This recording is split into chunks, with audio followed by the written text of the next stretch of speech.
As I was working on the Every Nation, One Location website, I was introduced to a story that helped me recognize the urgency for reaching Europe with the gospel during the season of opportunity where the world has quite literally come to Europe. The story was of a woman who had grown up in a strict Muslim culture in a Middle Eastern country. Her father had gone to great lengths to keep her from Christ followers. But as is so often the case, her family felt it important for her to attend university in England. During her years of study, she was drawn to students who were followers of Jesus because of their obvious love for him and for her. In time, she too became a Christ follower. She met another student who'd also become a believer, and eventually the two married. After graduation, they felt God guiding them to return to her homeland and began sharing Christ, making disciples and planting churches in a country that is closed to missionaries. Now, when people live cross-culturally, they're forced to be more open to different ways of thinking and acting as they try to understand their new culture and fit in. But this also means that people far from God who are living as foreigners are more open to consider Christ than they would have been living in their home countries. Reaching this young woman while in Europe resulted in her returning home to become salt and light there. Now, there is a similar dynamic between this story of an individual and recent developments in Ireland, where I've been living and working.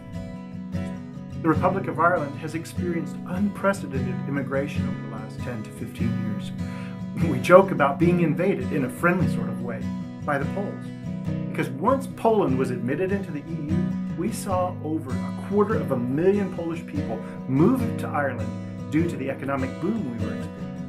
But as the economy came to a screeching halt, over half of those people in the last year and a half have moved back to Poland. Now, hearing that news got me thinking. During that period of time when the Poles were living here, the church in Ireland had a window of opportunity to share the gospel with the foreigners in their midst. The returning Poles left Ireland with money in their pockets, with years of work experience and ability to speak English, helping them in business and giving them confidence as leaders back home. So it's no wonder that Poland was the only EU country with a positive economic growth in 2009. But imagine what would have happened to Poland if what the Muslim woman had experienced in England had happened to thousands of Poles during their time in Ireland.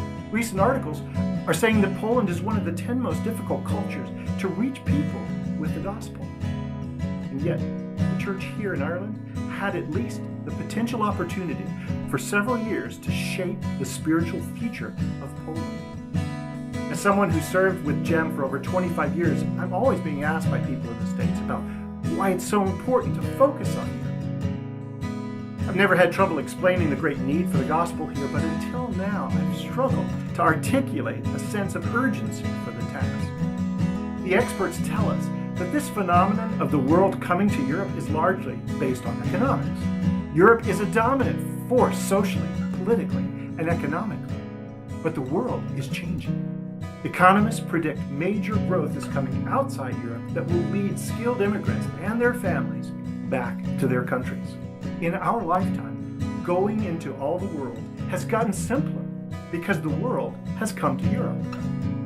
Urgency is at the heart of GEM's vision of God expanding his kingdom through all the peoples of Europe to the world. Our desire in Greater Europe Mission is to mobilize disciples who make disciples, who in turn disciple others.